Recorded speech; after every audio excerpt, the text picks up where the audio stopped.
আজকের আমার এই গঙ্গাসাগর যাত্রার জার্নিটা আমি করছি বাই রোড দিয়ে।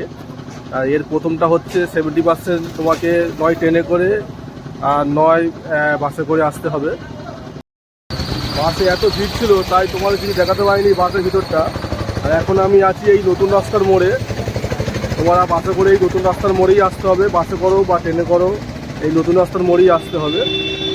আর আমার মতে তোমরা ট্রেনে করেই আসবে। বাসে এত ভিড় হয়েছিল যে মানে বলার কথা নয়, আর সময়ও প্রচুর লেগে গেছিলো। তাই আমার মতে তোমরা ট্রেনে করেই আসো, ভাড়াও কম আর ভালোভাবে আসতেও পারবে। এই নতুন রাস্তা থেকে এখন আমাদের টোটো করে যেতে হবে লঞ্চ ঘাটে। এটি হলো নতুন রাস্তার মোড়। এখান থেকে তোমাদের টোটো বা অটো করে যেতে হবে 8 নম্বর ফেরিঘাটে, যেখান থেকে তোমরা লঞ্চে করে ওপারে গঙ্গাসাগর যে আইল্যান্ডটা সেই আইল্যান্ডে যেতে পারবে। তা চলো আমরা এখন টোটো দেখি কোন টোটো যাচ্ছে। অবশেষে আমরা টোটো পেয়ে গেছি, আর এখান থেকে এই টোটোতে করে আমরা যাব হারুট পয়েন্ট, যেখান থেকে আমাদের বাসটা ছাড়বে। আর এর ভাড়া হচ্ছে 20 টাকা, মাথা পিছু 20 টাকা করে ভাড়া দিতে হবে।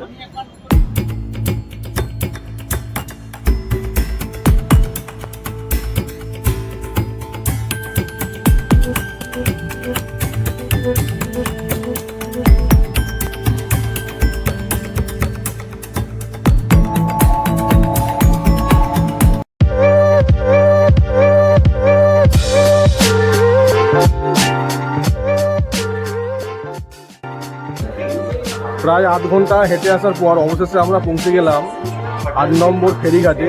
এখান থেকে আমরা লঞ্চ পার করে যাব ওপারে। আর এখানকার যাওয়া আসার টিকিট হলো 80 টাকা। আমরা ফ্যাসেলে উঠে গেছি, আর তোমরা দেখতে পাচ্ছ যে এখানে কতটা ভিড় তা তোমার দেখাই।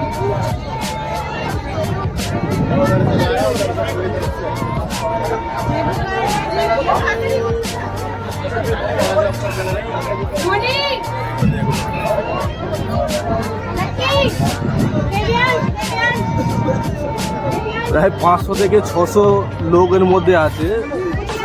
দুটো ডেক আছে, একটা উপরে একটা নিচে। আর প্রায় উপর নিচে করে প্রায় 500 থেকে 600 লোক মানে এই ভ্যাসেলের মধ্যে আছে। এখন এই ভ্যাসেলে করে যাব ওপারে, আর ওপার থেকে আবার দেখি ওপার থেকে আবার কি ধরতে হয় না ধরতে হয়, আর ওপারে গিয়েই দেখা হচ্ছে।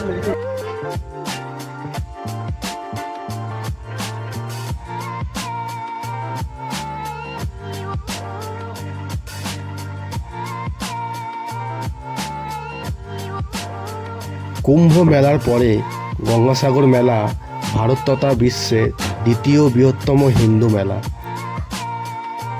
প্রতি বছর মকর সংক্রান্তির দিন এখানে বহু লোক তীর্থস্নান করতে আসেন। তবে বিহার, উত্তরপ্রদেশ থেকে আগত অবাঙালি পুণ্যার্থীদের ভিড়ই এখানে সর্বাধিক।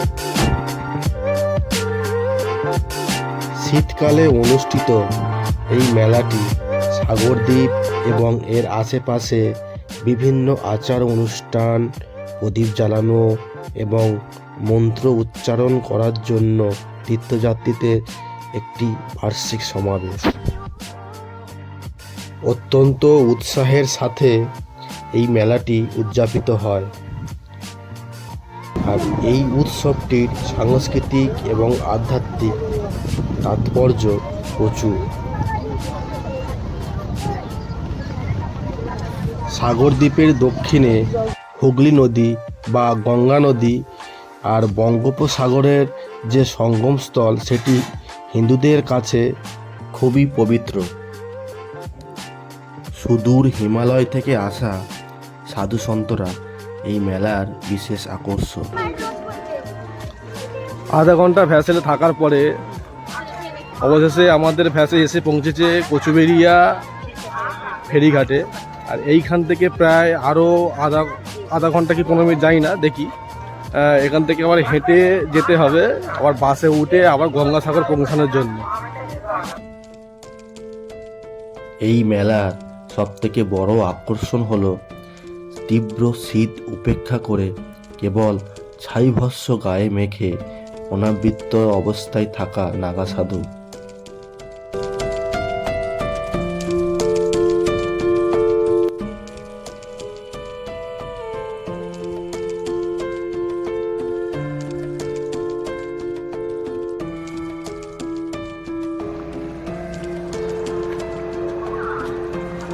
এটা তোমরা দেখতে পাচ্ছ, এটা হলো এখানকার কচুবেড়িয়া বাস স্ট্যান্ড। এখান থেকে তোমাদের বাস ধরতে হবে বা টোটো করতে পারো বা অটো করতে পারো। এখান থেকে অটো করে তোমাদের গঙ্গাসাগরে, মানে এখান থেকে গাড়ি করলে তোমরা গঙ্গাসাগরে পৌঁছতে পারবে। এখান থেকে সাগরদ্বীপ প্রায় 25 কিলোমিটার রাস্তা, প্রায় 1 ঘন্টা লাগবে যেতে। আর আমরা এখন বাসে উঠে গেছি, বাস পুরো ফাঁকা। এখানে বাসের ব্যবস্থাটা খুবই ভালো, চারিদিকে বাস আছে, তোমরা লাইন দিয়ে দাঁড়িয়ে বাসে উঠতে পারো। আর বাসের ভাড়া 35 টাকা করে।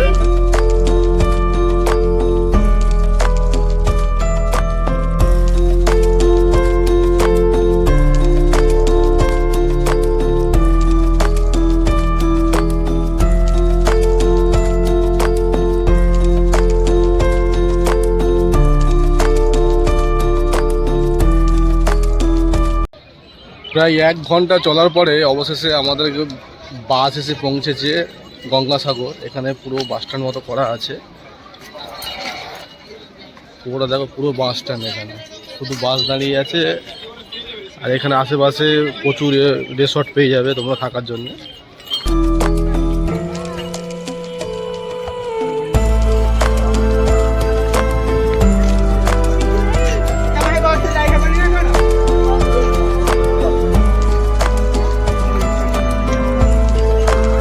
দেখতে পাচ্ছ এখানে পুরো টেন্ট করা আছে। আর রাতে ফেসে গেলে কোনো থাকা খাওয়ার কোনো ভয় নেই, এখানে সব কিছু পেয়ে যাবে। এমনকি প্রাইভেট রিসর্টও তোমরা এখানে পেয়ে যাবে।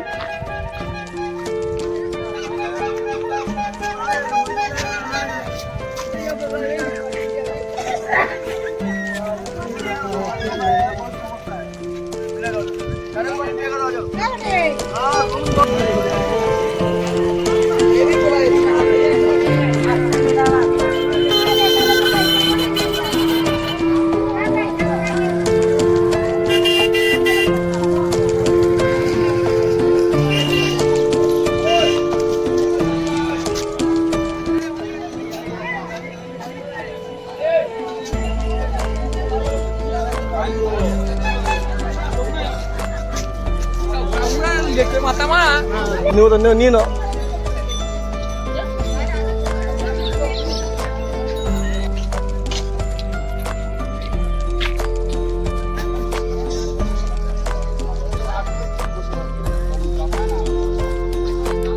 রাস্তার দুধারে মানে মেলার মতো দোকান বসে আছে। আর সেখানে তোমরা মানে পুজোর জিনিস ছাড়াও পেয়ে যাবে কিছু, মানে গঙ্গাসাগরের স্মৃতি হিসাবে কিছু নিয়ে যাওয়ার জন্য পেয়ে যাবে এখানে। বাচ্চার জামা কাপড় থেকে শুরু করে খাওয়া দাওয়া, পুজোর সামগ্রী, ঘরে মানে সাজানোর জিনিসপত্র সবই এখানে পেয়ে যাবে।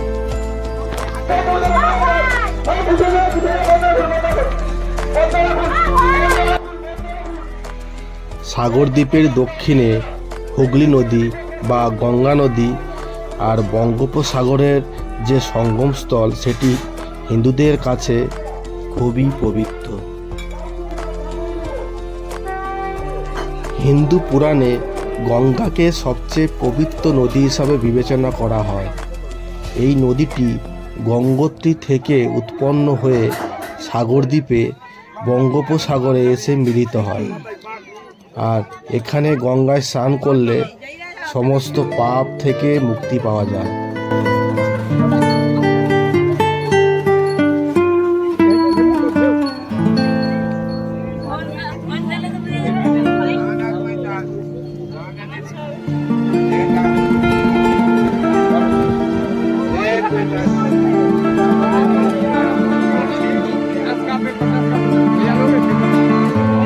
সকাল 6টায় বেরিয়ে এখন বাজে 2টো, সাগর দেখা পেলাম। তাই ভাবলাম একটু ডুব দিয়েই নি।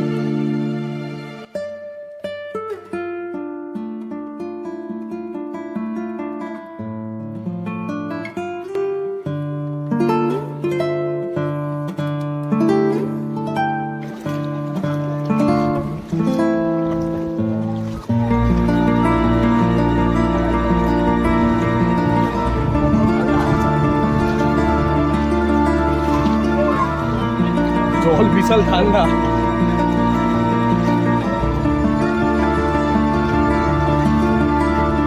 এখানকার বীজটা পুরো আলাদা অন্য বীজের থেকে, মানে বালি আর কাদা মানে একসাথে মিশে আছে।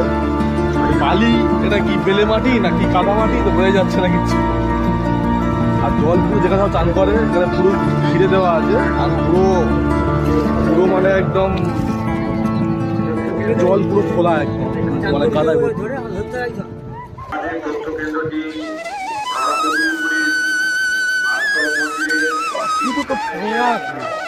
হ্যাঁ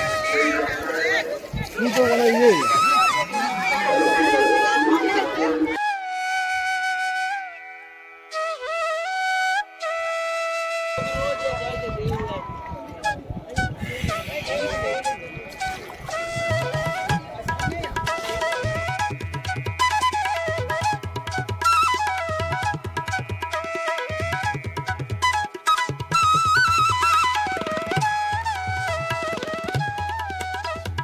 কথাই বলে সব তীর্থ বারবার কিন্তু গঙ্গাসাগর একবার।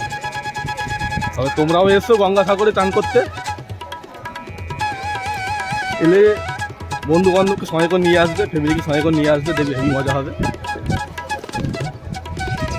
এখন বিশাল ঠান্ডা লাগছে, হাওয়া দিচ্ছে খুব জোরে, গিয়ে গাটা মুছে জামা কাপড়টা পরি।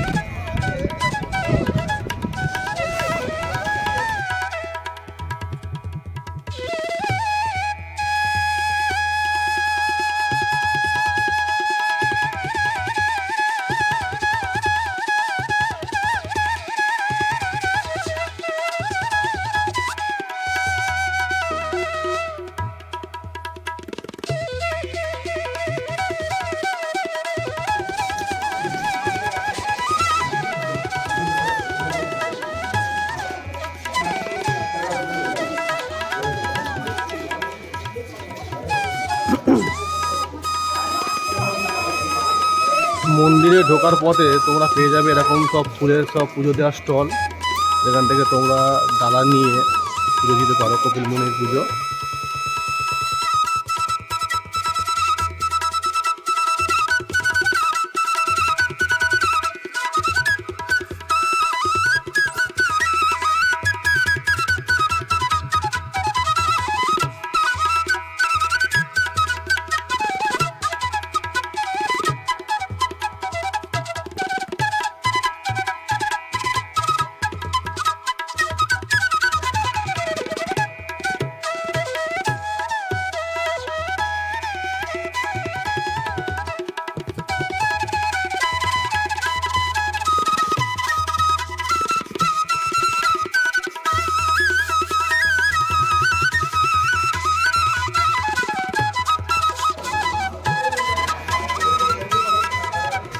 আমরা ওর ডালা কিনে পুজো দিতে চলেছি। এই ডালাটির দাম হচ্ছে 30 টাকা নিল, আর এই ডালাটা নিয়ে এখন কপিল মুনির মন্দিরে গিয়ে আমরা পুজো দেবো।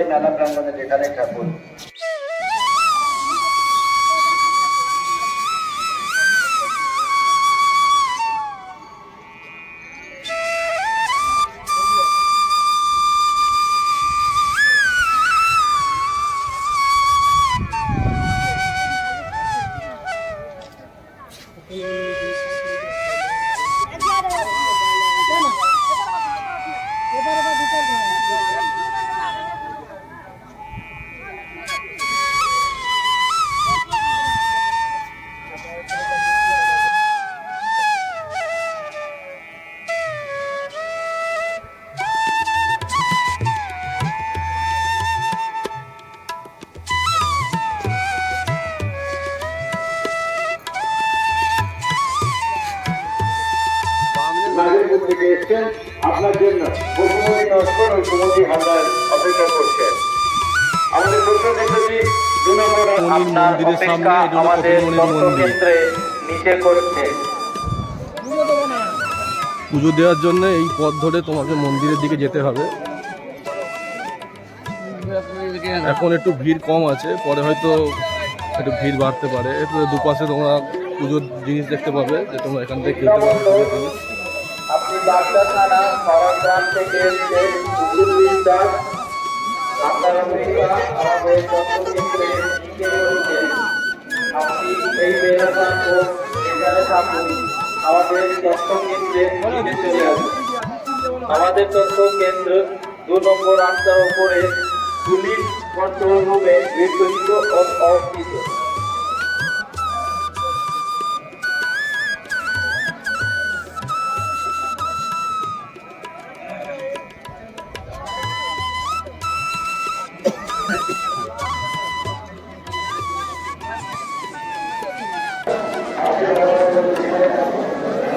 আমরা এখন মন্দিরে প্রবেশ করে গেছি। এই মূর্তিটি হলো শ্রী রামানন্দাচার্যজি।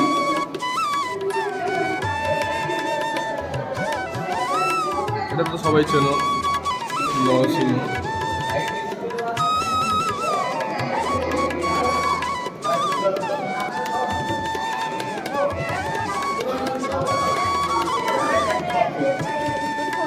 প্রত্যেক মূর্তির সামনে একটু করে প্রণামী বস রাখা আছে, তোমরা চাইলে কিছু এখানে প্রণামী হিসাবে কিছু দান করতে পারো। লোকের মুখে প্রচলিত যে এই মন্দিরটি 6 বার সমুদ্র গর্ভে বিলীন হয়ে যায়। তারপরে 1380 সালে অযোধ্যার হনুমানগড়ের মাঠে মহান্ত রামদাসজি মহারাজ কয়েক লক্ষ টাকা খরচা করে এই মন্দিরটি তৈরি করে। পৌরাণিক মতে মকর সংক্রান্তির দিন থেকে উত্তরায়ণের সঙ্গে সঙ্গে দেবতাদের দিন শুরু হয়।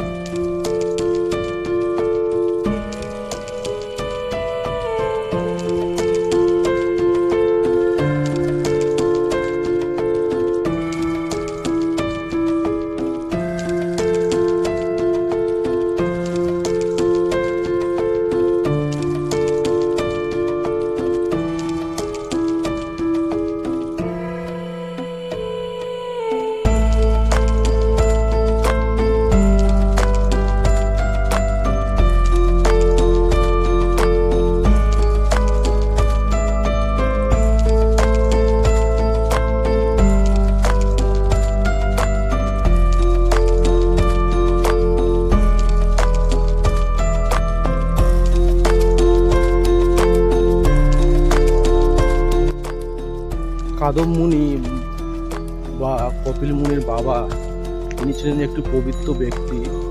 তিনি বিষ্ণুর সঙ্গে একটা সমঝোতা করেছিলেন যে যে তিনি বৈবাহিক জীবনের সমস্ত সুখ ত্যাগ করবেন, যার জন্যে বিষ্ণুকে তার সন্তান হয়ে আসতে হবে। আর সেই কথা রেখে বিষ্ণু এই কপিল মুনি হিসাবে জন্মগ্রহণ করেন। কপিল মুনি ছিলেন একজন মহান সাধক, আর ওনার আশ্রমটি এই সাগরদ্বীপেই ছিল। আর এখানেই এক রাজা ছিল, রাজা সাগর, যিনি একদিন অশ্বমেধ যজ্ঞের আহ্বান করে। এবার এই যজ্ঞ দেখে ইন্দ্র ভয় পেয়ে এই যজ্ঞের ধোঁয়াটিকে চুরি করে কপিল মুনি আশ্রমের পাশে লুকিয়ে রাখে। অশ্বমেধ যজ্ঞের ঘোড়া না পাওয়াতে রাজা তার 60,000 ছেলেকে কপিল মুনি আশ্রমে পাঠায় ঘোড়াটিকে আনার জন্য। এই চুরির জন্য কপিল মুনিকে খুন করে তার ছেলেরা অভিযুক্ত করে এবং করে এই মিথ্যা অভিযোগের কারণে তাদের ছেলেদেরকে পুড়িয়ে ছাই করে দিয়েছিল এবং তাদের প্রাণকে নরকে প্রেরণ করেছিল। কপিল মুনি তাদের ছেলেদের প্রতি সমবেদনা হয়ে তাদেরকে বলেছিল, যদি পার্বতী গঙ্গারূপে এই আমাদের গঙ্গারূপে পৃথিবীতে আসে, তাহলে তার সেই গঙ্গার জলে তাদের ছাইগুলো ধুয়ে দিলে তাহলে তাদের আত্মা কোনো মুক্তি পেয়ে যাবে। গভীর ধ্যানের মাধ্যমে রাজা ভাগীরথ শিবকে সন্তুষ্ট করে এবং গঙ্গাকে পৃথিবীতে আনায়। আর এর ফলে 60,000 পুত্র মুক্তি পায় এবং তারা স্বর্গে যায়। তবে এই গঙ্গা নদী পৃথিবীতেই থেকে যায়। সেই সকাল 6টায় খাওয়া হয়েছে, আর এখন বাজে প্রায় 4টের সময় পেটে ভাত যাচ্ছে। এত খিদে পেয়েছে, তাই এখানে একটা মন্দিরের পাশেই একটা মারোয়াড়ি প্লাস পাঞ্জাবি হোটেলে আমরা ঢুকে পড়েছি খাওয়ার জন্য। সাগরে চান করা, কপিল মুনির আশ্রম দেখা ও কিছু পেট পূজা করে এখন বাস এসে বলেছি। এখন আমাদের হচ্ছে ফেরার পালা। এখন আমরা যাব কচুবেড়িয়া ফেরিঘাটে, ওখান থেকে ভ্যাসেল ধরে ওপারে যাব। তোমাদের ভিডিও কেমন লাগলো আমাকে কমেন্ট করে জানাবে, আর চ্যানেলটাকে অবশ্যই সাবস্ক্রাইব করবে। আর যদি ভিডিও ভালো লেগে থাকে তাহলে ভিডিওটাকে লাইক করবে আর বন্ধুদের কাছে শেয়ার করবে।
আমরা এখন চলে এসেছি কচুবেড়িয়া ফেরিঘাটে। আর আমরা এখান থেকে ভেসেলে করে পাড়ি দেবো ওপারে কাকদ্বীপের দিকে। তো বন্ধুরা, আজকের এই ভিডিও, গঙ্গাসাগরের এই ভিডিও এই পর্যন্ত। দেখা হবে পরের কোন নতুন ভিডিওতে। ততদিন সবাই ভালো থাকবে আর চ্যানেলটাকে অবশ্যই সাবস্ক্রাইব করবে।